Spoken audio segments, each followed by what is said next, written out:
Hello everyone, welcome to Mental Ability Classes. So ಈ ಒಂದು IAS ಬಾಬಾ ಮತ್ತು ಶಾಂತಮಾರ್ಗ ಅವರ ಒಂದು ಕೊಲಾಬರೇಷನಲ್ಲಿ ಈ ಒಂದು ಮೆಂಟಲ್ ಎಬಿಲಿಟಿ ಕೋರ್ಸಸ್ನ ನಾವು ಇನ್ನೇನು ಅತಿ ಶೀಘ್ರದಲ್ಲೇ ಲಾಂಚ್ ಮಾಡ್ತಾ ಇದ್ದೀವಿ. ಸೊ ಅದಕ್ಕಿಂತ ಮೊದಲು ಈ PYQs, HYTs ಇದ್ರ ಬಗ್ಗೆ ಎಲ್ಲ ನಿಮಗೆ ಸ್ವಲ್ಪ ತಿಳಿಸ್ಬೇಕು ಅಂತ ಈ ಒಂದು ವೀಡಿಯೋಸ್ನ ಮಾಡ್ತಾ ಇದ್ದೀವಿ. ಇದರಲ್ಲಿ ಈ ಒಂದು ಕ್ವೆಶ್ಚನ್ ಪೇಪರ್ ಯಾವುದು? KA ನಡೆಸಿದಂತಹ HK ಪೇಪರ್, ಅಂದರೆ ಕಲ್ಯಾಣ ಕರ್ನಾಟಕಕ್ಕೆ ಆಗಿ ನಡೆಸಿದಂತಹ ಪೇಪರ್ ಇದು. ಸೊ ಇದರಲ್ಲಿ ಅರೌಂಡ್ 12 ಕ್ವೆಶನ್ ಕೇಳಿದರು. 12 ಕ್ವೆಶನ್ ಈ ಒಂದು ಕ್ವೆಶನ್ ಪೇಪರಲ್ಲಿ ಕೇಳಿದರು. ಕಲ್ಯಾಣ ಕರ್ನಾಟಕದಲ್ಲಿ KA ಅವರು ನಡೆಸಿದಂತಹ very recent posts. Okay, Kalyana Karnataka ರೀಜನ್ದು. So ಇದರಲ್ಲಿ ಮೊದಲನೇ ಕ್ವೆಶನ್ ಆಗಿ ಸರಣಿಯನ್ನು ಪೂರ್ಣಗೊಳಿಸಿ, ಅಂದರೆ ನಂಬರ್ ಸೀರೀಸ್. ಓಕೆ, ಸರಣಿಯನ್ನು ಪೂರ್ಣಗೊಳಿಸಿ. ಸೊ ಇಲ್ಲೇನು ಮಾಡ್ತಾರೆ, ನಂಬರ್ ಸೀರೀಸ್ ಕೊಟ್ಟಿರ್ತಾರೆ. 64, 66, 136, 414 ಮತ್ತು ಇಲ್ಲಿ ಒಂದು ಡ್ಯಾಶ್ ಕೊಟ್ಟಿದ್ದಾರೆ, ಫಿಲ್ ಮಾಡಬೇಕು ಬ್ಲ್ಯಾಂಕ್ನ. Okay, next number 8330. ಸೊ ಯಾವಾಗೆಲ್ಲ ಈ ಒಂದು ನಂಬರ್ ಸೀರೀಸ್ನ ಕೊಡ್ತಾರೆ ಆವಾಗ ಮೊದಲನೇ ಥಿಂಗ್ ನೀವೇನು ಮಾಡಬೇಕು, ಸೊ ಫಸ್ಟ್ ಥಿಂಗ್ ನೀವೇನು ಮಾಡಬೇಕಂತಂದರೆ ಇದು ಮಲ್ಟಿಪ್ಲಿಕೇಶನ್ ಸೀರೀಸಾ ಅಥವಾ ಸಬ್ಟ್ರಾಕ್ಷನ್ ಸೀರೀಸಾ ಅಂತ ನೋಡಬೇಕು. ಹೇಗೆ ಗೊತ್ತಾಗುತ್ತೆ? ಜಸ್ಟ್ ಅಬ್ಸರ್ವ್ ಮಾಡಿ. ಓಕೆ, ಜಸ್ಟ್ ಅಬ್ಸರ್ವ್ ಮಾಡಿ. 64ಇಂದ 66 ಬರೀ 2 ಮಾತ್ರ ಡಿಫ್ರೆನ್ಸ್ ಇದೆ. 66ಇಂದ 136 ಆಲ್ಮೋಸ್ಟ್ 60ರಷ್ಟು ಜಾಸ್ತಿ ಇದೆ ಅಲ್ವಾ? ಆಲ್ಮೋಸ್ಟ್ ಅಂದರೆ ಒಂದು 70ಯಷ್ಟು ಜಾಸ್ತಿ ಇದೆ. 136ಕ್ಕಿಂತ 66. 414 ಮತ್ತು 136 ಇನ್ನೊಂದು ಸ್ವಲ್ಪ ಜಾಸ್ತಿಯಿಂದ ಜಾಸ್ತಿ ಆಯಿತು ಅಲ್ವಾ? ಸೊ ಹಾಗಾಗಿ ಇದು ಸಬ್ಟ್ರಾಕ್ಷನ್ ಸೀರೀಸ್ ಬರಲ್ಲ. ಆದರೆ ಈಗ ಫಾರ್ ಎಕ್ಸಾಂಪಲ್ 64 ಇತ್ತು ಅಂದ್ಕೊಳ್ಳೋಣ, ಆಮೇಲೆ 66 ಇತ್ತು ಅಂದ್ಕೊಳ್ಳೋಣ, ಆಮೇಲೆ 68 ಇತ್ತು ಅಂದ್ಕೊಳ್ಳೋಣ, ಆಮೇಲೆ 70 ಇತ್ತು ಅಂದ್ಕೊಳ್ಳೋಣ. ಈ ಥರ ಇದ್ದರೆ ಏನಾಯಿತು, ಇದು ಸಬ್ಟ್ರಾಕ್ಷನ್ ಸೀರೀಸ್ ಅಥವಾ ಅಡಿಷನ್ ಸೀರೀಸ್ ಆಯಿತು. ಯಾಕಂದರೆ ಇದು ಎರಡರಲ್ಲಿರುವಂತಹ ವ್ಯತ್ಯಾಸ ಈ ಎರಡಕ್ಕಿಂತ ವ್ಯತ್ಯಾಸ ಅಷ್ಟೇನು ಜಾಸ್ತಿ ಇಲ್ಲ ಅಥವಾ ತುಂಬ ಜಾಸ್ತಿ ಇಲ್ಲ. ಬಟ್ ಇದರಲ್ಲಿ ನೋಡಿ, ಇದರಲ್ಲಿರುವಂತಹ ವ್ಯತ್ಯಾಸ ಮತ್ತು ಇದರಲ್ಲಿರುವಂತಹ ವ್ಯತ್ಯಾಸಕ್ಕೂ ಅಜಗಜಾಂತರವಾದಂತಹ ವ್ಯತ್ಯಾಸ ಇದೆ ಅಲ್ವಾ? ಹಾಗಾಗಿ ಇದು ಸಬ್ಟ್ರಾಕ್ಷನ್ ಸೀರೀಸ್ಗೆ ಬರಲ್ಲ. It will come under multiplication series. So starting ನೋಡಿದ ತಕ್ಷಣ ನಿಮ್ಗೆ ಗೊತ್ತಾಗಬೇಕು ಸಬ್ಟ್ರಾಕ್ಷನ್ ಸೀರೀಸಾ ಆರ್ ಮಲ್ಟಿಪ್ಲಿಕೇಶನ್ ಸೀರೀಸಾ ಅಂತ. ಓಕೆ, ಸಪೋಸ್ ಸಬ್ಟ್ರಾಕ್ಷನ್ ಸೀರೀಸ್ ಆಗಿದ್ದರೆ ಈಸಿಯಾಗಿ ಆನ್ಸರ್ ಸಿಕ್ಬಿಡುತ್ತೆ. -2 -2 -2 ಅಥವಾ +2 +2 +2 ಮಾಡ್ಕೊಂಡೋದ್ರೆ ಇನ್ನೊಂದು ನೆಕ್ಸ್ಟ್ ಬ್ಲ್ಯಾಂಕು. ಬಟ್ KA ಅವರು ಆ ಥರ ಕೇಳ್ತಾ ಇದ್ದಾರಾ ಇವಾಗ? ಕೇಳ್ತಾ ಇಲ್ಲ. ಸೊ ಸ್ವಲ್ಪ ಇವಾಲ್ವ್ ಆಗಿದೆ ಕ್ವೆಶನ್ ಪೇಪರ್. ಸೊ ಟಫ್ನೆಸ್ ಸ್ವಲ್ಪ ಜಾಸ್ತಿ ಆಗಿದೆ. ಸೊ ಈಗ ಏನು ಮಾಡ್ತಾ ಇದ್ದಾರೆ, KA ಅಥವಾ ಗ್ರೂಪ್ ಸಿ, ಯಾವುದೇ ಗ್ರೂಪ್ ಸಿ ಎಕ್ಸಾಮ್ ತೊಗೊಳ್ಳಿ ಅಥವಾ KAS ಲೆವೆಲ್ಗೆ ತೊಗೊಳ್ಳಿ, ಯಾರೂ ಅಡಿಷನ್ ಸೀರೀಸ್ನ ಕೇಳ್ತಾ ಇಲ್ಲ. ಇವಾಗ ಎಲ್ಲರೂ ಮಲ್ಟಿಪ್ಲಿಕೇಶನ್ ಸೀರೀಸ್ಗೆ ಹೋಗ್ತಿದ್ದಾರೆ. Again it is an adaptation from UPSC.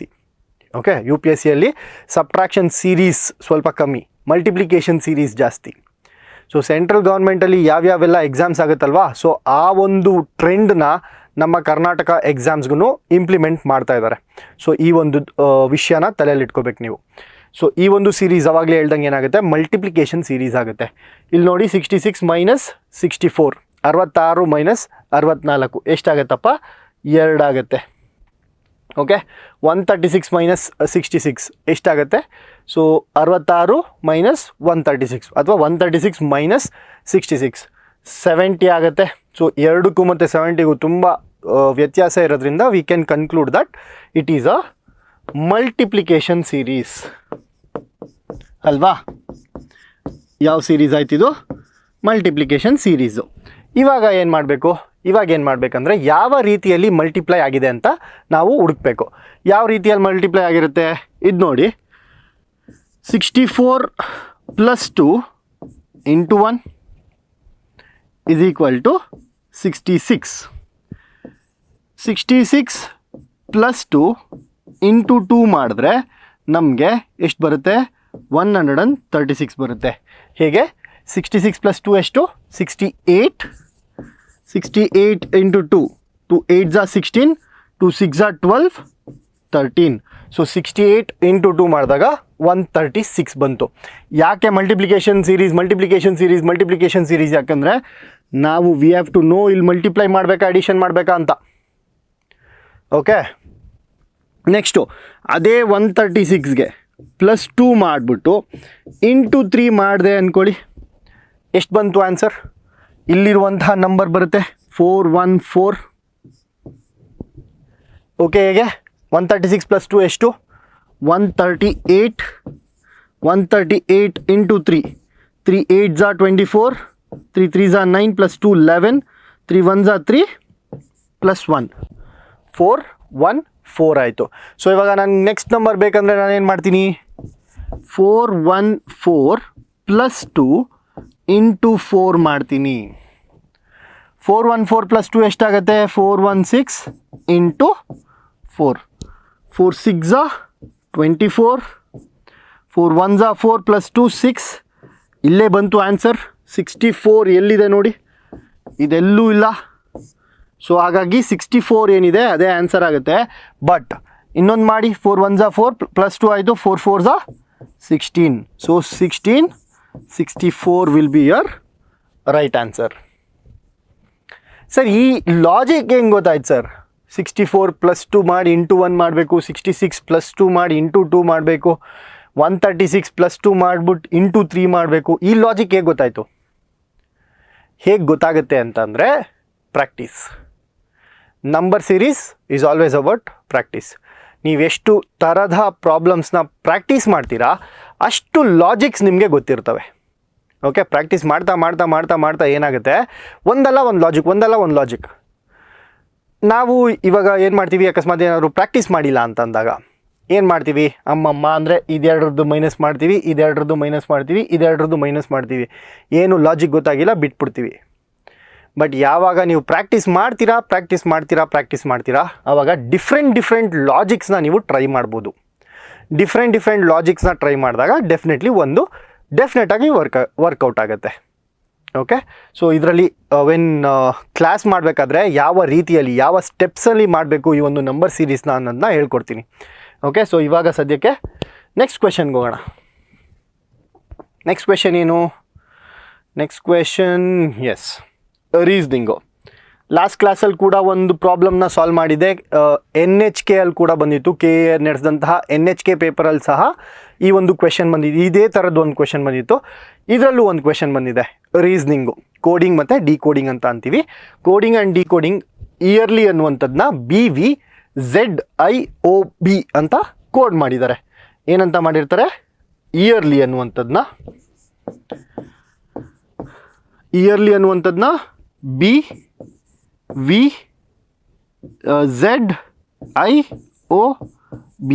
So ನಾನು ಲಾಸ್ಟ್ ಕ್ಲಾಸಲ್ಲೂ ನಿಮಗೆ ಹೇಳಿದ್ದೆ, ಲಾಸ್ಟ್ ಯೂಟ್ಯೂಬ್ ವೀಡಿಯೋದಲ್ಲೂ ಕೂಡ ಹೇಳಿದ್ದೆ, ಯಾವಾಗ ನೀವು ರೀಸ್ನಿಂಗ್ನ ಸಾಲ್ವ್ ಮಾಡ್ತಿದ್ದೀನಿ ಅಂತ ಅಂದರೆ ನಿಮ್ಮ ಕ್ವೆಶನ್ ಪೇಪರ್ ಮೇಲೆ ಒಂದು ಟೇಬಲ್ ಇರಬೇಕು. ಯಾವ ಟೇಬಲ್? ಆಲ್ಫಾಬೆಟ್ದು ಟೇಬಲ್.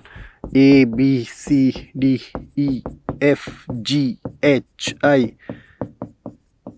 ಈ ರೀತಿಯಾದಂತಹ ಒಂದು ಟೇಬಲ್ ಇರಬೇಕು ಅಂತ ಹೇಳಿದೆ ಅಲ್ವಾ? ಈ ರೀತಿ ಒಂದು ಟೇಬಲ್ ಬರ್ಕೊಂಡು ಮೇಲ್ಗಡೆ ನಂಬರ್ಸ್ನ ಬರೀರಿ ಅಂತ ಹೇಳಿದೆ. 1 2 3 4 5 ಅಂತ ಹಿಂಗೆ ಹೋಗುತ್ತೆ. ಸೊ ಎಲ್ಲಿವರೆಗೂ? 26ವರೆಗೂ. ಇದು 25, ಇದು 24, ಇದು 23, ಇದು 22. ಸೊ ಈ ರೀತಿಯಾಗಿ ನಂಬರ್ಸ್ನ ಬರಿತೀವಿ ಅಂತ ಹೇಳಿದ್ದೆ. ಆ್ಯಂಡ್ ಈ ಒಂದು ಟೇಬಲ್ನ ಇಂಪಾರ್ಟೆನ್ಸ್ ಏನು ಅಂತ ಅಂದರೆ, ನಾಟ್ ಓನ್ಲಿ ಪ್ಲೇಸ್ ವ್ಯಾಲ್ಯೂ. ಈ ಆಲ್ಫಾಬೆಟ್ಸ್ಗೆ ಪ್ಲೇಸ್ ವ್ಯಾಲ್ಯೂ ಸಿಗುತ್ತೆ. A ಅಂದರೆ 1, B ಅಂದರೆ 2, C ಅಂದರೆ 3, D ಅಂದರೆ 4, E ಅಂದರೆ 5. ಈ ರೀತಿಯಾದಂತಹ ಪ್ಲೇಸ್ ವ್ಯಾಲ್ಯೂ ಸಿಗುತ್ತೆ. ಇದರ ಜೊತೆಗೆ ಇನ್ನೊಂದೇನು ಸಿಗುತ್ತೆ ಅಂದರೆ ಆಪೋಸಿಟ್ ಲೆಟರ್ಸ್. ಓಕೆ, ನಾನು ಯಾಕೆ ಈ ಥರ ಬರೆದೆ ಅಂದರೆ, ಸಪೋಸ್ ನಾವೇನಾದರೂ ಈ ಥರ ಬರಿತೀವಿ ಅಂದ್ಕೊಳ್ಳಿ, ABCDEFGHI ಇದೇ ಥರ ಝೆಡ್ವರೆಗೂ ನಾನು ಈ ಕಡೆಯಿಂದ ಬರೆದೆ. ಆ್ಯಂಡ್ ಎ ಇಂದ ಆ ಕಡೆಯಿಂದ ಬರ್ಕೊಬಂದೆ, ABCDEFGH ಅಂತ ಈ ಥರ ಬರ್ಕೊಂಡು ಬಂದರೆ ನನಗೇನು ಸಿಗುತ್ತೆ? ಇಲ್ಲಿ Z ಸಿಗುತ್ತೆ, ಇಲ್ಲಿ Y ಸಿಗುತ್ತೆ, ಇಲ್ಲಿ X ಸಿಗುತ್ತೆ, ಇಲ್ಲಿ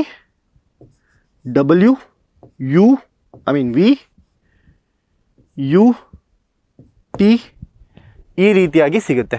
ಓಕೆ, ಸೊ ಈ ಕಡೆಯಿಂದ ABCD, ಆ ಕಡೆಯಿಂದ ABCD ಬರ್ಕೊಂಡು ಬಂದರೆ ಅಗೇನ್ ಇಲ್ಲೂ ಅಬ್ಸರ್ವ್ ಮಾಡಿ, ಈ ಒಂದು ಟೇಬಲ್ ಮತ್ತು ಈ ಒಂದು ಟೇಬಲ್ನ ಎರಡು ಸೇಮ್ ಥಿಂಗ್. ಇಲ್ಲಿ ನಾನು A to Z ಈ ಕಡೆಯಿಂದ ಆ ಕಡೆ, ಆ ಕಡೆಯಿಂದ ಈ ಕಡೆ 2 ಸತಿ ABCD ಬರೆಯೋ ಬದಲು ಒಂದೇ ಸರಿ ಬರೆದಿದ್ದೀನಿ. ಎಮ್ವರೆಗೂ ಸೀದಾ ಬರಿಬೇಕು, ಎನ್ನಿಂದ ಉಲ್ಟಾ ಬರಿಬೇಕು. ಒಂದೇ ಸರಿ ಆಲ್ಫಾಬೆಟ್ಸ್ನ ಬರ್ಕೋಬೇಕು.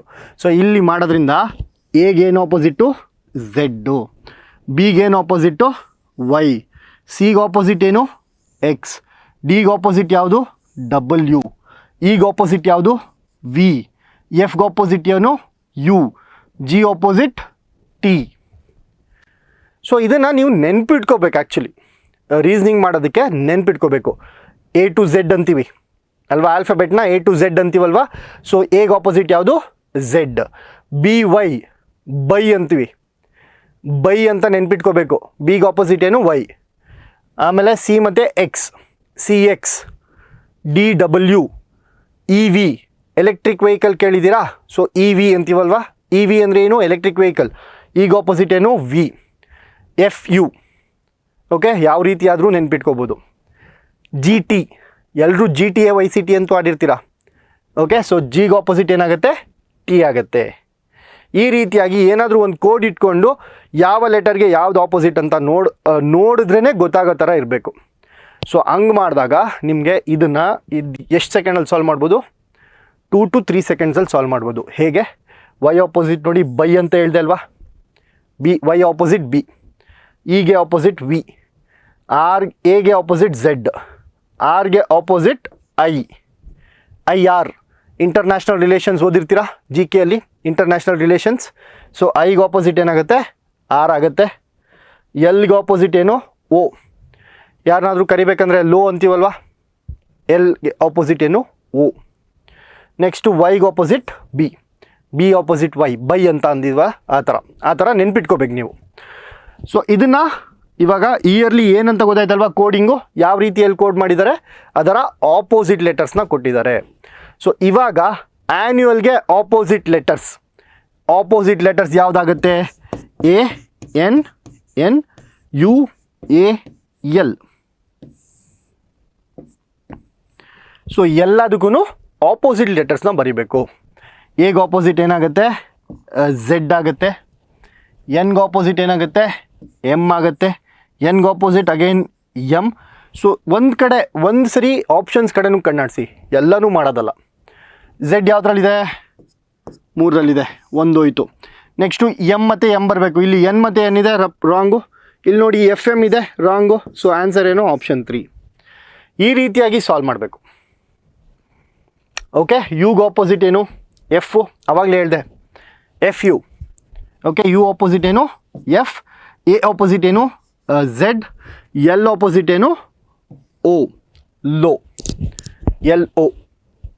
ಓಕೆ, ಸೊ ಈ ರೀತಿಯಾಗಿ ಈ ಒಂದು ಕ್ವೆಶನ್ನ ಸಾಲ್ವ್ ಮಾಡ್ಬೋದು. ಎಷ್ಟು ಬೇಗ ಸಾಧ್ಯನೋ ಅಷ್ಟು ಬೇಗ ಸಾಲ್ವ್ ಮಾಡಬೇಕು. ಅಂದರೆ ಇದನ್ನು ನೋಡಿದ ತಕ್ಷಣ ಅರ್ಥ ಆಗಬೇಕು ನಿಮಗೆ. ಓಕೆ, ಆಪೋಸಿಟ್ ಲೆಟರ್ಸ್ ಕೊಟ್ಟಿದ್ದಾರೆ ಅಂತ, ಸಿಂಪಲ್ ಅಷ್ಟೇ, ಈಸಿಯಾಗಿ ಆನ್ಸರ್ ಮಾಡ್ಬೋದು.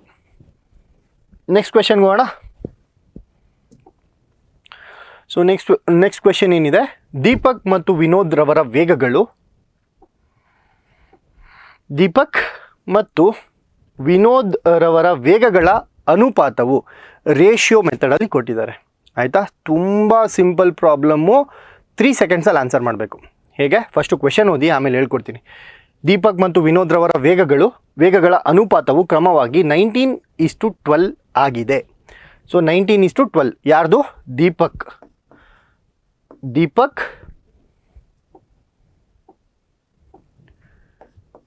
ದೀಪಕ್ ಮತ್ತು ವಿನೋದದ್ದು ವೇಗಗಳ ಅನುಪಾತ ಎಷ್ಟಿದೆ, 19:12. ಆಯಿತಾ, ಹಿಂಗೆ ಬರ್ಕೊತೀವಿ. ಇದ್ರ ಅರ್ಥ ಇದೆ ಅಲ್ವಾ, ದೀಪಕ್ ಮತ್ತು ವಿನೋದ್ ರವರ ವೇಗಗಳ ಅನುಪಾತವು ಕ್ರಮವಾಗಿ 19:12 ಆಗಿದೆ. ವಿನೋದನ ವೇಗವು 84 ಕಿಲೋಮೀಟರ್ ಪ್ರತಿ ಗಂಟೆಗೆ ಆದರೆ, ಸೊ 84 km/h ಯಾರ್ದು ಕೊಟ್ಟಿದ್ದಾರೆ, ವಿನೋದದ್ದು ಕೊಟ್ಟಿದ್ದಾರೆ. ಅಂದರೆ ವಿನೋದದೆಷ್ಟು 84 km/h. ಸೊ KMPH ಬರೆದ್ರು ಒಂದೇ, ಬರ್ದಿಲ್ಲ ಅಂದರೂ ಒಂದೇ. ಆಯಿತಾ, ಡಸಂಟ್ ಮ್ಯಾಟರ್. ರೇಷಿಯೋದಲ್ಲಿ KMPH ಇದರ ಯಾವ್ದು ರೇಷಿಯೋ, ಯಾವುದು ಸೈನ್ ಇರುತ್ತೆ, ಸಿಂಬಲ್ ಇರುತ್ತೆ, ಅದಕ್ಕೂ ಅದೇ ಸೈನು ಅದೇ ಸಿಂಬಲ್ ಬರುತ್ತೆ. ಆಯಿತಾ, ಸೊ ಆದರೆ ದೀಪಕ್ನ ವೇಗವು ಎಷ್ಟಾಗಿರುತ್ತದೆ, ದೀಪಕ್ ಅವರ ವೇಗ ಎಷ್ಟು ಅಂತ ಕೇಳ್ತಿದ್ದಾರೆ. Very simple question. ಏನು 12 ಎಷ್ಟಲ 84, 12 7s 84. ಇಲ್ಲಿ ನಾನು ಇಂಟು 7 ಮಾಡಿದೆ. ಸೊ ಈ ಕಡೆ ಇಂಟು 7 ಮಾಡಿದಾಗ ನನಗೆ 84 ಬಂತು. ಅದೇ ಥರ ಈ ಕಡೆ ಇಂಟು 7 ಮಾಡಿದ್ರೆ ಎಷ್ಟು ಬರುತ್ತೆ? Very simple, 19 into 7. 7 9 ಎಷ್ಟಪ್ಪ? 63. 7 1 7 13. 133 ಕಿಲೋಮೀಟರ್ ಪ್ರತಿ ಗಂಟೆಗೆ. ಓಕೆ, ಇದನ್ನು ನೀ ಯಾಕೆ ಈ ಥರ ಮಾಡಿದೆ ಅಂತಂದರೆ, ಇದರಲ್ಲಿ 114 ಏನಿದೆ ಅದು 19ಅಲ್ಲಿ ಹೋಗುತ್ತೆ, ಆ್ಯಂಡ್ 133 ಸಹ 19ನೇ ಮಗ್ಗಿಯಲ್ಲಿ ಹೋಗುತ್ತೆ. ಸಪೋಸ್ ಏನಾದರೂ ಇಲ್ಲಿ 115 ಏನಾದರೂ ಕೊಟ್ಟಿದ್ರು ಅಂದರೆ ಒಂದೇ ಸೆಕೆಂಡಲ್ಲಿ ನಾನು 133 ಹಾಕ್ಬಿಡ್ತಿದ್ದೆ. ಯಾಕಂದರೆ 19ರ ಮಗ್ಗಿಯಲ್ಲಿ ಈ 4ರಲ್ಲಿ ಯಾವುದು ಹೋಗುತ್ತೆ ಅದೇ ಆನ್ಸರ್ ಇರುತ್ತೆ. ಆಯಿತಾ? ಯಾಕೆ, ಹೇಗೆ? ಇದು ನೋಡಿ, ಇದು 19:12 ಅಂದರೆ ಅರ್ಥ ಇದು 19ನೇ ಮಗ್ಗಿಯಲ್ಲಿ ಹೋಗಬೇಕು. 19x 12x ಅಂತ ಅರ್ಥ. ಅಂದರೆ ಇದು 12 ಆಗಿರ್ಬೋದು, 24 ಆಗಿರ್ಬೋದು, 36 ಆಗಿರಬಹುದು, 48 ಆಗಿರ್ಬೋದು. ಸೊ 12ನೇ ಮಗ್ಗಿಲಿ ಏನೆಲ್ಲ ಬರುತ್ತೆ ಅದೆಲ್ಲ ಈ ವ್ಯಾಲ್ಯೂ ಆಗಿರಬಹುದು. ಓಕೆ, ಸೊ ಈ ಒಂದು ವ್ಯಾಲ್ಯೂ ಏನಾಗುತ್ತೆ 12ರ ಮಗ್ಗಿಯಲ್ಲಿ ಹೋಗುತ್ತೆ. ಅದೇ ರೀತಿ ಈ ಒಂದು ವ್ಯಾಲ್ಯೂ ಏನಾಗಬೇಕು 19ನೇ ಮಗ್ಗಿಯಲ್ಲಿ ಹೋಗಬೇಕು. ಓಕೆ, ಇಲ್ಲಿ 2 ಆಪ್ಷನ್ 19ಅಲ್ಲಿ ಹೋಗೋದ್ರಿಂದ ನಾನೇನು ಮಾಡಿದೆ, ಈ ಒಂದು ಟ್ರೆಡಿಷ್ನಲ್ ಮೆಥಡಲ್ಲಿ, ಆ ಟ್ರೆಡಿಷ್ನಲ್ ಮೆಥಡು ಈಸಿ, ಬಟ್ ಒಂದೇ ಒಂದು ಸೆಕೆಂಡಲ್ಲಿ ಮಾಡುವಂಥ ಆನ್ಸರ್ ಇದು. ಅಕಸ್ಮಾತ್ ಇಲ್ಲೇನಾದರೂ 114 ಬಿಟ್ಟು ಬೇರೆ ಯಾವುದಾದ್ರು ನಂಬರ್ ಕೊಟ್ಟಿದ್ರೆ 19 1 ಟೇಬಲ್ ಕಲ್ತ್ಕೋಬೇಕಷ್ಟೇ. ಸೊ ನೆಕ್ಸ್ಟ್ ಕ್ವೆಶನ್ ನೋಡೋಣ. ನೆಕ್ಸ್ಟ್ ಕ್ವೆಶನಲ್ಲಿ ಇದನ್ನು ಇಂಪ್ಲಿಮೆಂಟ್ ಮಾಡೋಣ ಯಾವ ಥರ ಅಂತ ರೇಷಿಯೋದಲ್ಲಿ. ಓಕೆ, ಈ ಥರ ಶಾರ್ಟ್ ಟ್ರಿಕ್ಸ್ನ ಕಲ್ತ್ಕೋಬೇಕು ನೀವು. ಸೊ ಈ ಒಂದು ಕ್ವೆಶನ್ ನೋಡಿ, ಈ ಒಂದು ಕ್ವೆಶನಲ್ಲಿ ನೋಡಿದ ತಕ್ಷಣ ಆನ್ಸರ್ ಮಾಡಬೇಕು. ಏನಪ್ಪ, ಒಂದು ಚೀಲವು ರೂಪಾಯಿ 2, ರೂಪಾಯಿ 5 ಮತ್ತು ರೂಪಾಯಿ 10 ನಾಣ್ಯಗಳ ರೂಪದಲ್ಲಿ 785 ರೂಪಾಯಿಗಳನ್ನು ಹೊಂದಿದೆ. ನಾಣ್ಯಗಳು 6:9:10. ಓಕೆ, ಏನು ಕೇಳ್ತಿದ್ದಾರೆ? 6:9:10 ಅನುಪಾತದಲ್ಲಿ ಇರುತ್ತವೆ. ಆ ಚೀಲದಲ್ಲಿ ರೂಪಾಯಿ 5ರ ಎಷ್ಟು ನಾಣ್ಯಗಳಿವೆ? ಸೊ ಈಗ ನಂಬರ್ದು, ಈ ಕಾಯಿನ್ಸ್ಗಳದ್ದು ನಂಬರ್ದು 2 ರೂಪಾಯಿ ಇದೆ, 5 ರೂಪಾಯಿ ಇದೆ, ಜೊತೆಗೆ 10 ರೂಪಾಯಿಗಳಿದ್ದಾವೆ. ಒಂದು ಬ್ಯಾಗಲ್ಲಿ 2 ರೂಪಾಯಿ ಇದೆಯಂತೆ, 5 ರೂಪಾಯಿ ಇದೆಯಂತೆ, 10 ರೂಪಾಯಿ ಇದೆಯಂತೆ. ಯಾವ ಅನುಪಾತದಲ್ಲಿ? 6:9:10. 6:9:10 ಅನುಪಾತದಲ್ಲಿ ಒಂದು ನಾಣ್ಯಗಳಿದ್ದಾವೆ. ಎಷ್ಟೋ ಇದ್ದಾವೆ ನನ್ನ ಹತ್ರ, ಆಯಿತಾ? ನನಗೆ ಎಷ್ಟಿದೆ ಅಂತ ಗೊತ್ತಿಲ್ಲ, ಬಟ್ ನನಗೇನು ಕೇಳ್ತಿದ್ದಾರೆ, ಇದೆಲ್ಲನೂ ಕೂಡಿಸಿದಾಗ ನನಗೆ ಎಷ್ಟು ರೂಪಾಯಿ ಬಂತು? 785 ರೂಪಾಯಿಗಳು ಬಂತು. ಓಕೆ, ಸೊ ಇವಾಗ ನಾನು 5 ರೂಪಾಯಿ ನಾಣ್ಯಗಳು ಎಷ್ಟಿದ್ದಾವೆ ಅಂತ ಕಂಡುಹಿಡಿಬೇಕು. ಆಯಿತಾ? ಆವಾಗಲೇ ಓದ್ ಸಮ್ಮಲ್ಲಿ ಒಂದು ಟ್ರಿಕ್ ಹೇಳ್ಕೊಟ್ಟಿದೆ ಅಲ್ವಾ? ಯಾವುದ್ರ ಮಗ್ಗಿ? ಇಲ್ಲಿ ಏನು ಕೇಳ್ತಿದ್ದಾರೆ? 5 ರೂಪಾಯಿದು, 5 ರೂಪಾಯಿ ಕಾಯಿನ್ಸು ಎಷ್ಟನೇ ಅನುಪಾತದಲ್ಲಿದೆ? 5 ರೂಪಾಯಿ ನಂಬರು 9ರ ಅನುಪಾತದಲ್ಲಿದೆ. 9ರ ಅನುಪಾತದಲ್ಲಿದೆ ಅಂದರೆ ಒಂದು ಸರಿ ಆಪ್ಷನ್ನ ಕಣ್ಣಾಡಿಸಿ 9ರ ಮಗ್ಗಿಯಲ್ಲಿ ಯಾವುದು ಹೋಗುತ್ತೆ ಅದೇ ಆನ್ಸರು. ನೋಡಿ ಏನಿದೆ ಆನ್ಸರು? 60 9ರಲ್ಲಿ ಹೋಗುತ್ತಾ? ಹೋಗಲ್ಲ, ರಾಂಗು. 12 9ರಲ್ಲಿ ಕ್ಯಾನ್ಸಲ್ ಆಗುತ್ತಾ? ಕ್ಯಾನ್ಸಲ್ ಆಗಲ್ಲ, ರಾಂಗು. 24 9ರ ಮಗ್ಗಿಯಲ್ಲಿ ಹೋಗುತ್ತಾ? ಹೋಗಲ್ಲ, cancel. 9 5 45. So 45 will be your answer. ನಾನು ಏನೂ ಪ್ರಾಬ್ಲಮ್ನ ಮಾಡ್ದಿರಾ, ಬರೀ ಒಂದು ರೇಷಿಯೋದು ಕಾನ್ಸೆಪ್ಟ್ ಗೊತ್ತಿದ್ರೆ ಈಸಿಯಾಗಿ ನೋಡಿದ ತಕ್ಷಣ, ಆಪ್ಷನ್ನ ನೋಡಿದ ತಕ್ಷಣ ಆನ್ಸರ್ ಹಾಕ್ಬೋದು. ಹೇಗೆ ಅಂತ ಹೇಳ್ತೀನಿ ನೋಡಿ. ಈ ರೇಷಿಯೋದಲ್ಲಿ ಬೇಸಿಕ್ಸಿಂದ ಹೋಗೋಣ. ರೇಷಿಯೋ ಅಂದರೆ ಏನು? ರೇಷಿಯೋ ಅಂದರೆ ಒಂದೇ ಮಗ್ಗಿಯಲ್ಲಿ ಕ್ಯಾನ್ಸಲ್ ಮಾಡಿರ್ತಾರೆ. ಫಾರ್ ಎಕ್ಸಾಂಪಲ್, ಇದು 6 ಆಗಿರಬೇಕಂತ ಇಲ್ಲ, ಇದು 6 ಬದಲು 12 ಆಗಿರ್ಬೋದು. So it is basically 6x 9x 10x ಅಂತ. ಈ ಎಕ್ಸು 1 ಆಗಿರ್ಬೋದು, 2 ಆಗಿರ್ಬೋದು, 3 ಆಗಿರ್ಬೋದು, 4 ಆಗಿರ್ಬೋದು, 5 ಆಗಿರ್ಬೋದು. ಸೊ 5ನೇ ಮಗ್ಗಿಯಲ್ಲಿ ಹೊಡೆದ್ರೆ ಅಂದ್ಕೊಂಡ್ರೆ ಇದು 30:45:50 ಆಗ್ತದೆ. ಎಕ್ಸಾಂಪಲ್, ಅರ್ಥ ಆಗಿಲ್ಲ ಪರವಾಗಿಲ್ಲ. ಇದು ಸಪೋಸ್ 6 ಇದ್ದರೆ ಅದು ಒಂದು ಹೂಯೆ, ಒಂದು ಅಸಂಪ್ಷನ್ ಮಾಡಿರುವಂತಹ ನಂಬರ್. ಅದು 6 ಆಗಿರ್ಬೋದು, ಅಥವಾ 12 ಆಗ್ಬೋದು, ಅಥವಾ 18 ಆಗ್ಬೋದು, ಅಥವಾ 24 ಆಗ್ಬೋದು ಅಥವಾ 30 ಆಗ್ಬೋದು ಅಥವಾ 36 ಆಗ್ಬೋದು. ಓಕೆ, ಹಂಗೆ ಹೋಗ್ತಾ ಇರುತ್ತೆ. ಇದು 600, 6000, 6 ಲಕ್ಷ ಈ ಥರ ಹೋಗ್ತಾ ಇರುತ್ತೆ. ಬಟ್ ಸಿಂಪಲ್ಲಾಗಿ ನಾವು 6x ಅನ್ಕೊತೀವಿ. ಅಕಸ್ಮಾತ್ ಇದೇನಾದರೂ 12 ಆಯಿತು ಅಂದರೆ ಎಕ್ಸ್ನ ವ್ಯಾಲ್ಯೂ ಎಷ್ಟಾಯಿತು? 2. ಸೊ ಅಕಸ್ಮಾತ್ ಇದೇನಾದರೂ 12 ಆಯಿತು ಅಂದರೆ ಇದೇನಾಗುತ್ತೆ? 18 ಆಗುತ್ತೆ. ಇದೇನಾದರೂ 18 ಇದ್ದರೆ ಇದು 9 3s 27, 9 4s 27, ಇದು 9 4s ಎಷ್ಟಾಗುತ್ತೆ? 36, 9 5s 45, 9 6s 54 ಈ ಥರ ಹೋಗ್ತಾ ಇರುತ್ತೆ. ಸೊ ಈ ಎಲ್ಲ ನಂಬರ್ನ ಇದಕ್ಕೆ ಹಾಕ್ಬೋದು ಬೇಕಾದರೆ ನಾವು. ಸೊ ಬೇಸಿಕಲಿ ಏನು ಹೇಳಕ್ಕೆ ಟ್ರೈ ಮಾಡ್ತಾ ಇದ್ದೀನಿ, ಇಲ್ಲಿರುವಂತಹ ನಂಬರ್ ಏನಿದೆ ಅದು ಏನಾಗಿರಬೇಕು? 9ರ ಮಗ್ಗಿ ಆಗಿರಬೇಕು. 9 1s 9, 9 2s 18, 9 3s 27, 9 4s 36, 9 5s 45, 9 6s 54, 9 7s ಆ ಥರ ಹೋಗ್ತಾ ಇರುತ್ತೆ. 9 7s 63, okay, 9 9s 81, 9 10s 90, 9 11s 99 ಈ ಥರ ಆ ಒಂದು 9ರ ಮಗ್ಗಿಯಲ್ಲಿ ಈ ಒಂದು ನಂಬರ್ಸ್ ಹೋಗ್ತಾನೇ ಇರುತ್ತೆ. ಸೊ ನನಗೆ ಆನ್ಸರಲ್ಲಿ ಏನಾಗಬೇಕು? 9ರ ಮಗ್ಗಿಯಲ್ಲಿ ಅದು ಕ್ಯಾನ್ಸಲ್ ಆಗಂಗೆ ಇರಬೇಕು. 9ರ ಮಗ್ಗಿಯಲ್ಲಿ ಅದು ಕ್ಯಾನ್ಸಲ್ ಆಗಂಗಿತ್ತು ಅಂತಂದ್ರಪ್ಪ, ಅದೇ ನನ್ನ ಆನ್ಸರು. ಸಪೋಸ್ ಇಲ್ಲಿ 36 ಇತ್ತು ಅಂದ್ಕೊಳ್ಳೋಣ. ಇವಾಗ ಹೆಂಗೆ ಕಂಡುಹಿಡಿಯೋದು? 9 4s 36, 9 5s 45 ಎರಡೂ 9ರ ಮಗ್ಗಿಯಲ್ಲಿ ಕ್ಯಾನ್ಸಲ್ ಆಗ್ತೈತೆ. ಇವಾಗ ಏನು ಮಾಡಬೇಕು? ಟ್ರೆಡಿಷ್ನಲ್ ಮೆಥಡ್ಗೆ ಹೋಗಬೇಕು. ಆಯಿತಾ? ಇದರಿಂದ ಏನು ಕಳ್ಕೊಳ್ಳಲ್ಲ. ಜಸ್ಟ್ ನೋಡಿದ ತಕ್ಷಣ 9ರ ಮಗ್ಗಿಯಲ್ಲಿ ಯಾವುದು ಹೋಗುತ್ತೆ ಅದೇ ಆನ್ಸರ್ ಇರುತ್ತೆ ನಂದು. ಆಯಿತಾ? ಬರೀ ಒಂದು ಸರಿ ಆಪ್ಷನ್ನ ಕಣ್ಣಾಡಿಸ್ತೀನಿ. ಸಪೋಸ್ 45 ಒಂದೇ ಕಾಣಿಸ್ತು ಇದೆ, ಈ ಕ್ವೆಶನಲ್ಲಿ 45 ಒಂದೇ ಇದೆ. ಸೊ ಆನ್ಸರ್ ಸಿಕ್ತು ಅಂತ ಹೋಗ್ತಾ ಇರ್ತೀನಿ ನಾನು ನೆಕ್ಸ್ಟ್ ಕ್ವೆಶನ್ಗೆ. ನಾನು ಇದನ್ನು ಸಾಲ್ವೇ ಮಾಡಲ್ಲ. ಸಪೋಸ್ ಇಲ್ಲಿ 36 ಇತ್ತು, ಇನ್ನೊಂದು ಕಡೆ 90 ಇತ್ತು ಅಂದ್ಕೊಳ್ಳೋಣ.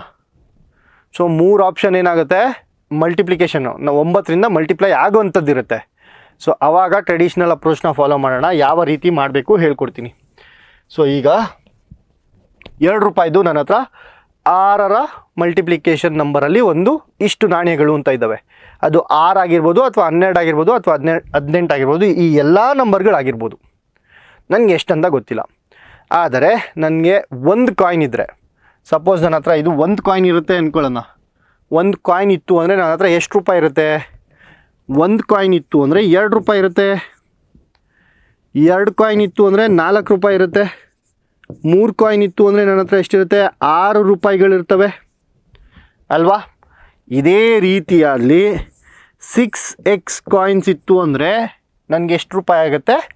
ಇಂಟು 2 ಮಾಡಬೇಕು ಎಲ್ಲದೂ.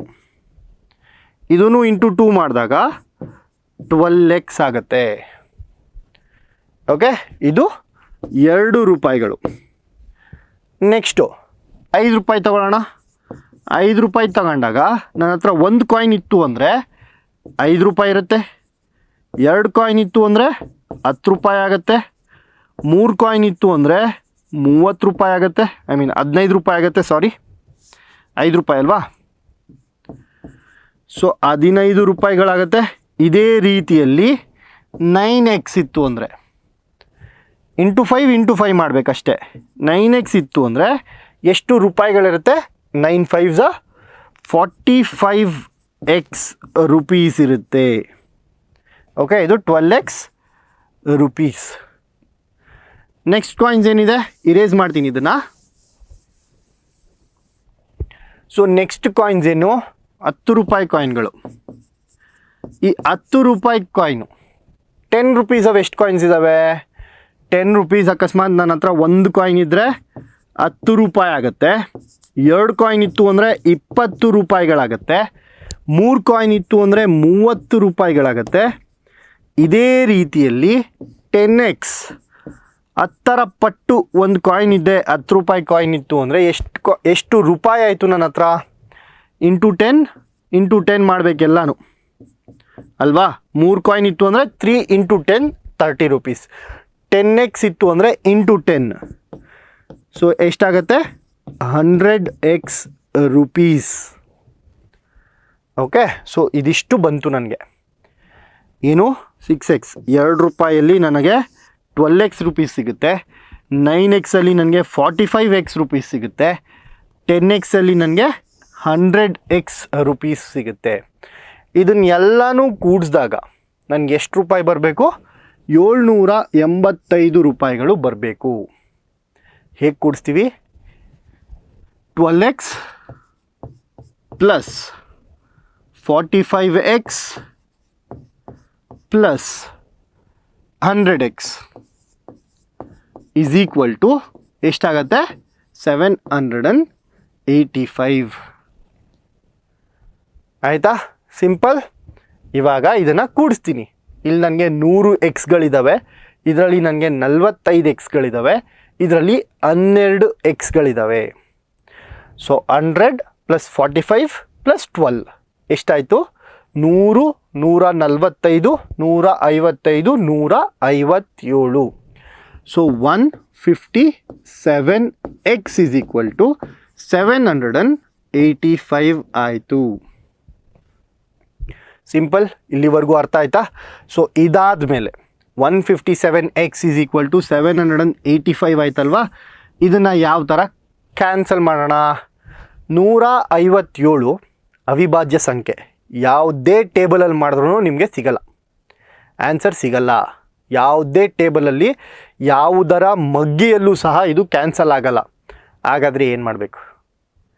ಎಕ್ಸಾಮಲ್ಲಿ ಇಲ್ಲಿಗೆ ಬರ್ತೀರಾ, ಆಮೇಲೆ ಸ್ಟಕ್ ಆಗಿಬಿಡ್ತೀರಾ. ಸ್ಟಕ್ ಆಗಬಾರ್ದು ಅಂದರೆ ಪ್ರಾಕ್ಟೀಸ್ ಮಾಡಬೇಕು. 157ನ ಕ್ಯಾನ್ಸಲ್ ಮಾಡಬೇಕಪ್ಪ 785ಕ್ಕೆ. ಯಾವ ರೀತಿಯಲ್ಲಿ ಕ್ಯಾನ್ಸಲ್ ಮಾಡಬೇಕು? Trial and error method. 157 into 2 ಮಾಡ್ತೀನಿ, ಇಂಟು 3 ಮಾಡ್ತೀನಿ, ಇಂಟು 4 ಮಾಡ್ತೀನಿ, ಇಂಟು 5 ಮಾಡ್ತೀನಿ, ಇಂಟು 6 ಮಾಡ್ತೀನಿ. ಸರ್ ಎಲ್ಲಿವರೆಗೂ ಸರ್ ಮಾಡೋದು? ಹೇಗೆ ಮಾಡೋದು ಅಂದರೆ ಇಲ್ಲಿ ನೋಡಿ, 157 ಇದೆ, ಲಾಸ್ಟ್ ನಂಬರ್ 7 ಅಲ್ವಾ? ಇಲ್ಲಿ 5 ಇದೆ, ಲಾಸ್ಟ್ ನಂಬರ್ 5. ಸೊ ಇದರ ಅರ್ಥ ಏನು?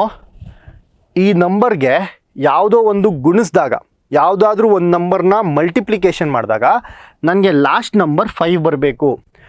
7ರ ಮಗ್ಗಿಯಲ್ಲಿ ಲಾಸ್ಟ್ ನಂಬರ್ 5 ಬರಬೇಕು ಅಂದರೆ ಯಾವುದರಿಂದ ಮಲ್ಟಿಪ್ಲೈ ಮಾಡಬೇಕು? ಇಂಟು 5 ಮಾಡಬೇಕಲ್ವಾ? 7 ಇಂಟು 5 ಈಸ್ ಈಕ್ವಲ್ ಟು 35 ಬರುತ್ತೆ. ಸೊ ಲಾಸ್ಟ್ ನಂಬರ್ ನನಗೆ 5 ಬೇಕಂದರೆ 7ಕ್ಕೆ ಯಾವ ಅಂಕಿನ, ಯಾವ ನಂಬರ್ನ ಮಲ್ಟಿಪ್ಲೈ ಮಾಡಬೇಕು? 5. 7 5s 35. ಸೊ ನಾನು ಫಸ್ಟ್ ನಂಬರ್ ಏನನ್ನ ಟ್ರೈ ಮಾಡ್ತೀನಿ? 5ನ ಟ್ರೈ ಮಾಡ್ತೀನಿ. ಓಕೆ, 157 ಇಂಟು 5 ಮಾಡೋಣ. 157 ಇಂಟು 5. 5 7 35, 5 5 25, 28, 5 1 5, 785 ಆಗುತ್ತೆ. ಸೊ 157 1 157, 5 785. ಸೊ ನನಗೆ ಎಕ್ಸ್ ಎಷ್ಟಂತ ಸಿಕ್ತು? 5. X is equal to 5. ನನಗೆ ಕೇಳಿರುವಂಥದ್ದು 5 ರೂಪಾಯಿಗಳ ಎಷ್ಟು ಕಾಯಿನ್ಸ್ ಇದ್ದಾವೆ ಅಂತ. 5 ರೂಪಾಯವು ಎಷ್ಟಿದ್ದಾವೆ? ನಾನು 9x ಅಂತ ಅಂದ್ಕೊಂಡಿದ್ದೀನಿ. ಸ್ಟಾರ್ಟಿಂಗಲ್ಲಿ ಅಸ್ಯೂಮ್ ಮಾಡ್ಕೊಂಡಿರೋದು 9x ಇದ್ದಾವೆ ಅಂತ. ಸೊ 1x 5 ಅಂದರೆ 9x ಎಷ್ಟಾಯಿತು? 9x ಎಷ್ಟಾಯಿತು? 5 ಇಂಟು 9 ವಿಚ್ ಈಸ್ 45 ಕಾಯಿನ್ಸ್. ಅದೇ ಆನ್ಸರ್ ಬಂತಾ? 45 ಅಂತಲೇ ಆನ್ಸರ್ ಬಂತಾ? ಸೊ ನಾನು ಇದೆಲ್ಲ ಮಾಡೋ ಬದಲು, ಇದಿಷ್ಟು ಮಾಡೋ ಬದಲು ನಾನು ಲಾಸ್ಟ್ ಸ್ಟೆಪ್ಗೆ ಹೋದೆ. ಏನು? ಇಲ್ಲಿ ನೋಡಿ, ಎಕ್ಸ್ ಬರುತ್ತೆ, ಯಾವುದಾದ್ರೂ ಬರಲಿ, irrespective of what ever X we get, ಯಾವುದಾದ್ರೂ ಎಕ್ಸ್ ಬರಲಿ, ನಾನು ಲಾಸ್ಟಲ್ಲಿ ಏನು ಮಾಡಬೇಕು? ಇಂಟು 9 ಮಾಡಬೇಕು ಆ ನಂಬರ್ಗೆ. ಸೊ ಇಂಟು 9 ಮಾಡಿದಾಗ ನನಗೆ ಒಂದು ನಂಬರ್ ಬರುತ್ತೆ. ಇಂಟು 9 ಮಾಡಿದಾಗ ಒಂದು ನಂಬರ್ ಬರುತ್ತೆ ಅಂದರೆ ಆಪ್ಷನ್ನಲ್ಲಿ ಆ ನಂಬರ್ 9ಇಂದ ಭಾಗ ಆಗಲೇಬೇಕು. ಓಕೆ, 9ಇಂದ ಭಾಗ ಆಗಲೇಬೇಕು. ಓಕೆ, ಸೊ ಈ ಥರ ಈ ಒಂದು ಪ್ರಾಬ್ಲಮ್ನ ಸಾಲ್ವ್ ಮಾಡ್ಬೋದು. ಸಿಂಪಲ್ ಇತ್ತು ಈ ಪ್ರಾಬ್ಲಮ್. ಈಸಿಯಾಗಿ ಸುಮ್ಮನೆ ನೋಡಿದ ತಕ್ಷಣ, ಕ್ವೆಶನ್ ನೋಡಿದ ತಕ್ಷಣ ಇದನ್ನು ಆನ್ಸರ್ ಮಾಡ್ಬೋದು. 9 ಜೊತೆಗೆ ಯಾವುದು ಮಲ್ಟಿಪ್ಲೈ ಆಗುತ್ತೆ, 9ಇಂದ ಯಾವುದು ಭಾಗ ಆಗುತ್ತೆ, ಅದೇ ಆನ್ಸರ್ ಆಗುತ್ತೆ. ಆಯಿತಾ? ಸೊ ನಾಳೆ ಇಲ್ಲಿಂದ ಇನ್ನೂ ಒಂದು ಸ್ವಲ್ಪ ಕ್ವೆಶನ್ಸ್ನ ಸಾಲ್ವ್ ಮಾಡ್ಕೊತ ಕಾನ್ಸೆಪ್ಚುಯಲ್ ಕ್ಲಾರಿಟಿನ ಕೊಡೋದಕ್ಕೆ ನಿಮಗೆ ಟ್ರೈ ಮಾಡ್ತಾ ಇದ್ದೀನಿ. ಇದರಲ್ಲಿ ಬರೀ ನಾನು ಆನ್ಸರ್ ಕೀನ ಡಿಸ್ಕಸ್ ಮಾಡ್ತಾ ಇಲ್ಲ. ಆನ್ಸರ್ ಕೀ ಆಲ್ರೆಡಿ ಅಫಿಷಿಯಲಾಗಿ ಬಿಟ್ಟಿದ್ದಾರೆ KA ಅವರು. ನಾನು ನಿಮಗೆ ಎಕ್ಸಾಮ್ ಹಾಲಲ್ಲಿ ಯಾವ ರೀತಿಯಲ್ಲಿ ಕ್ವೆಶನ್ಸ್ನ ಸಾಲ್ವ್ ಮಾಡಬೇಕು ಅಂತ ಹೇಳ್ಕೊಡ್ತಾ ಇದ್ದೀನಿ, ಯಾವ ರೀತಿ ಅನಾಲಿಸಿಸ್ ಮಾಡಬೇಕು ಅಂತ. ಮತ್ತು ಬ್ಲೈಂಡಾಗಿ ಇದು ನೋಡಿ 9ರಲ್ಲಿ ಯಾವ ಮಗ್ಗಿಯಲ್ಲಿ ಮಲ್ಟಿಪ್ಲೈ ಆಗುತ್ತೆ ಅದೇ ಆನ್ಸರ್, ಆ ಥರ ಅಲ್ಲ. ಯಾಕೆ ಸರ್ ಅದು? ಸೊ ನಾನು ಹೇಳ್ಕೊಟ್ಟೆ ಅಲ್ವಾ, ಲಾಸ್ಟಲ್ಲಿ ಎಲ್ಲ ಕಂಡಿಡ್ದು ಲಾಸ್ಟ್ಗೆ ನಾವೇನು ಮಾಡ್ತೀವಿ, ಇಂಟು 9 ಮಾಡ್ತೀವಿ. ಅದರಲ್ಲಿ ಯಾವುದೇ ನಂಬರ್ ಬಂದ್ರೂ 9ರಿಂದ ಭಾಗ ಆಗುತ್ತೆ. ಸೊ ಆಪ್ಷನಲ್ಲಿ 9ರಿಂದ ಭಾಗ ಆಗಬೇಕು. ಈ ಥರ ಹೇಳ್ಕೊಡ್ತಾ ಇದ್ದೀನಿ. ಯಾಕೆ? ಸೊ ದಟ್ ನಿಮಗೆ ಕಾನ್ಸೆಪ್ಚುಯಲ್ ಕ್ಲಾರಿಟಿ ಇರಬೇಕು. ಅಂದರೆ ನಾನು ಯಾಕೆ ಹಿಂಗೆ ಮಾಡ್ತಾಯಿದ್ದೀನಿ ಅನ್ನೋದು ಗೊತ್ತಿರಬೇಕು ನಿಮಗೆ.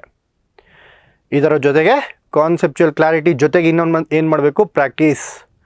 All this comes from practice. Okay. And group C ಲೆವೆಲಲ್ಲಿ ಮೆಂಟಲ್ ಎಬಿಲಿಟಿ ಏನೂ ಕಷ್ಟ ಇಲ್ಲ, ತುಂಬ ಸರಳವಾಗಿ ಮಾಡ್ಬೋದು. ಓಕೆ. ತುಂಬ ಸಿಂಪಲ್ ಮೆಥಡಲ್ಲಿ ತುಂಬ ಸರಳವಾಗಿ ತುಂಬ ವೇಗವಾಗಿ ಮೆಂಟಲ್ ಎಬಿಲಿಟಿನ ಮಾಡ್ಬೋದು. ಸೊ ಈ ಒಂದು ನಮ್ಮ ಒಂದು ಇನಿಷಿಯೇಟಿವ್ ಏನಿದೆ, IAS ಬಾಬಾ ಜೊತೆಗೆ ಶಾಂತ ಮಾರ್ಗ ಅವರ ಕೊಲಾಬ್ರೇಷನ್ ಏನಿದೆ, ಇದರಲ್ಲಿ ಎಕ್ಸ್ಪೀರಿಯನ್ಸ್ ಜೊತೆಗೆ ಎಕ್ಸ್ಪರ್ಟೀಸ್ ಎರಡನ್ನೂ ಒಟ್ಟಿಗೆ ತಗೊಬಂದು HYTs ಮಾಡ್ಯೂಲ್ಸ್ ಮೇಲೆ ಈ ಒಂದು ಮೆಂಟಲ್ ಎಬಿಲಿಟಿ ಕೋರ್ಸ್ನ ಡಿಸೈನ್ ಮಾಡ್ತೀವಿ. ಆ್ಯಂಡ್ ಈ ಒಂದು HYT ಮೂಲಕ ಕ್ರಿಯೇಟ್ ಮಾಡುವಂತಹ ಅಥವಾ ಏನು ಪಾರ್ಟಿಷನ್ ಮಾಡುವಂಥದ್ದು, ಸಿಲೆಬಸ್ನ ಡಿಕೋಡ್ ಮಾಡುವಂಥದ್ದು, ಈ ರೀತಿಯಾಗಿ ಓದಿದ್ರೆ ನಮಗೆ ಡೆಫಿನೆಟ್ಲಿ ಮಾರ್ಕ್ಸ್ನ ಪಡ್ಕೋಬೋದು. ಓಕೆ. ಸೊ ಇಲ್ಲಿಗೆ ಈ ಒಂದು ಕ್ಲಾಸ್ನ ಎಂಡ್ ಮಾಡೋಣ. Thank you so much and have a nice day.